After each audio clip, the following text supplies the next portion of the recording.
জাতিসংঘের ৭৯তম অধিবেশনের ফাঁকে মার্কিন প্রেসিডেন্ট জো বাইডেন, কানাডার প্রধানমন্ত্রী জাস্টিন ট্রুডো ও পাকিস্তানের প্রধানমন্ত্রী শাহবাজ শরীফের সঙ্গে বৈঠক করেছেন প্রধান উপদেষ্টা মোহাম্মদ ইউনূস।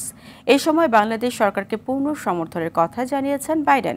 এদিকে মঙ্গলবার জাতিসংঘ সাধারণ পরিষদের অধিবেশন চলাকালে রোহিঙ্গাদের জন্য উচ্চ পর্যায়ের এক পার্শ্ব বৈঠকে ২,১৮৯ কোটি টাকা সহায়তার ঘোষণাও দিয়েছেন যুক্তরাষ্ট্র।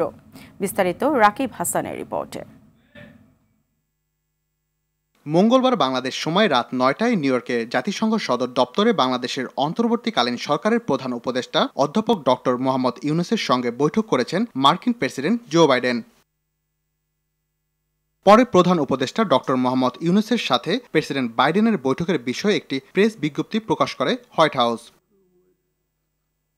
রিড আউটে বলা হয়েছে, প্রেসিডেন্ট বাইডেন দুই সরকারের মধ্যে আরও সম্পৃক্ততাকে স্বাগত জানিয়েছেন এবং বাংলাদেশের নতুন সংস্কার এজেন্ডা বাস্তবায়নে অব্যাহত মার্কিন সমর্থনের কথা জানিয়েছেন। এছাড়া এই বৈঠকের বিষয়ে প্রধান উপদেষ্টা ডক্টর ইউনূসের প্রেস উইংস থেকে জানানো হয়েছে, বাংলাদেশ এবং ডক্টর ইউনূসের অন্তর্বর্তীকালীন সরকারের প্রতি পূর্ণ সহযোগিতার আশ্বাস দিয়েছেন প্রেসিডেন্ট বাইডেন।